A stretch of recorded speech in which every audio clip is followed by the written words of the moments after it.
উত্তৰ গুৱাহাটীত আজিৰে পৰা 5 দিনীয়াকৈ আয়োজিত হৈছে হনুমান জয়ন্তী। আজিৰ পৰা 5 দিনীয়া কাৰ্যসূচীৰে মধ্যম খণ্ড বালিচৰত বৃহৎ পেণ্ডেল সাজি 20,000 ভক্তক আদৰিবলৈ সাজু হৈছে আয়োজক সমিতি। বৰলুইটত কুমাৰী পূজন আৰু প্ৰাৰম্ভিক ধৰ্মীয় লোকাচাৰেৰে আৰম্ভ পৱনপুত্ৰ হনুমান জয়ন্তী।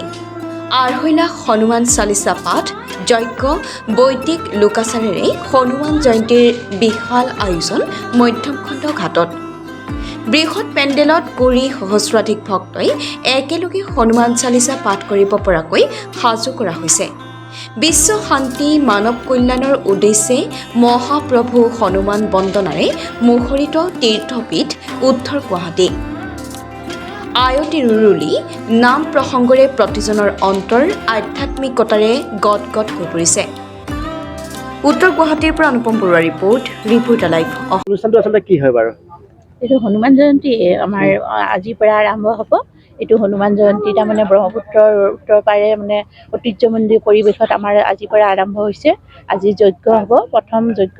তাৰ পৰা আমাৰ 8 তাৰিখৰ পৰা এই অনুষ্ঠানটি চলিয়ে থাকিব। 11 তাৰিখ 10 তাৰিখে মানে ফাংচন হ'ব ইয়াতে, আৰু 12 তাৰিখে ধৰক আপোনাৰ 2.5 লক্ষাধিক ভক্তৰে মানে ইয়াতে হনুমান চালিচা পাঠ হ'ব। তাতে মানে সকলো ৰাইজৰ সহায় সহযোগিতা কামনা কৰা হ'ল। আমি ইয়াতে উদ্যোগ কমিটি আমি ইয়াতে চলাই আছোঁ। এইটো আপ্যায়নৰো ব্যৱস্থা কৰিছে। হয়, আপ্যায়নৰো ব্যৱস্থা আছে। তেখেতসকলে ইয়াতে ভোগ বিতৰণ কৰিব, ভোগ খাব পাৰিব। কিমানমান মানুহ হ'ব ডেইলি? ডেইলি আপোনাৰ 20,000 মানকৈ মানুহ হৈ থাকে ইয়াতে। মানে সেইদিনাখনতো আপোনাৰ 12 তাৰিখে বহুত হ'ব আৰু সেইদিনাখন।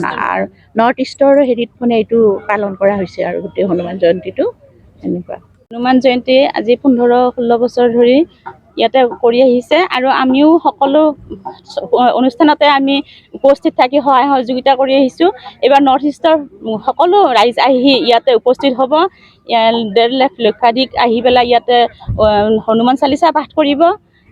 সকলোকে আমি নিমন্ত্ৰণ জনালোঁ। আমাৰ হনুমান হৃদয়ত আছে, সেয়ে আমি সকলো আমি নামতি হয়, নাম হিচাপে আমি এতিয়া এষাৰ নামেৰে আমি ক'ব বিচাৰিছোঁ। বৈ আছে ব্ৰহ্মপুত্ৰ মাজতে উমানন্দ,